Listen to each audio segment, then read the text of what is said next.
I got sick, first of all, when I was 17, which is a long time ago now.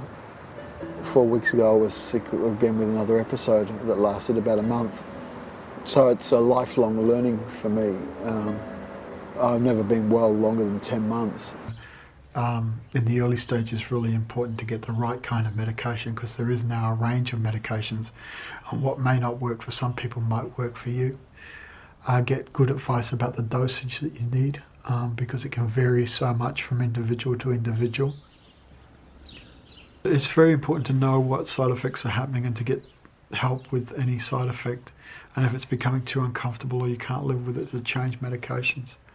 I think a lot of people go off their medication because they're getting side effects, but they don't talk about it, and then they get their symptoms back. I don't think medication is the only answer. I think it's one aspect.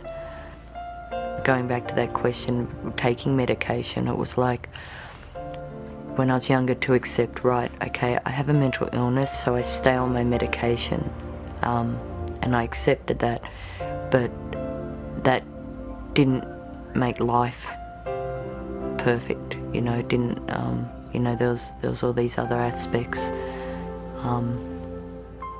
all these other things I had to do. Often people talk about the stages they go through in accepting they've got an illness like schizophrenia.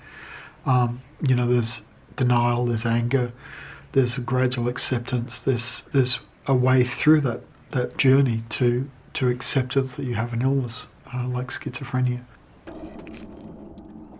One of the unrecognised and difficult things to grasp about experiencing schizophrenia is that there's often a cognitive dimension to the whole problem.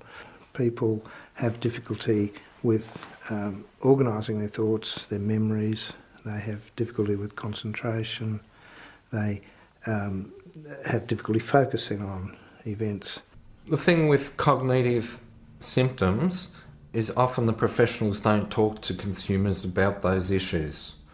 And here you are wondering why you're struggling at work or study, and often it's not because of the psychotic symptoms, it's because of the cognitive impairment which people sometimes experience, and yet it's not talked about, and the professionals don't seem to understand it very much. But I know for myself, I have problems with my memory.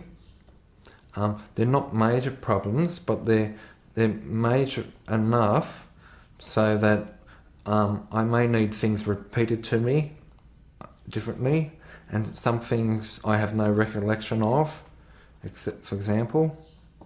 It takes time and it takes a lot of work to be able to learn to manage the symptoms and to control what's happening to you. And so families have to understand that, and it's not easy. The hardest thing that I ever do, I think, is talking to an 18-year-old who's just been diagnosed with schizophrenia, because I go back and I remember how terrifying it was for me, and how frightening and how confusing, and how long it took me to understand what was happening to me.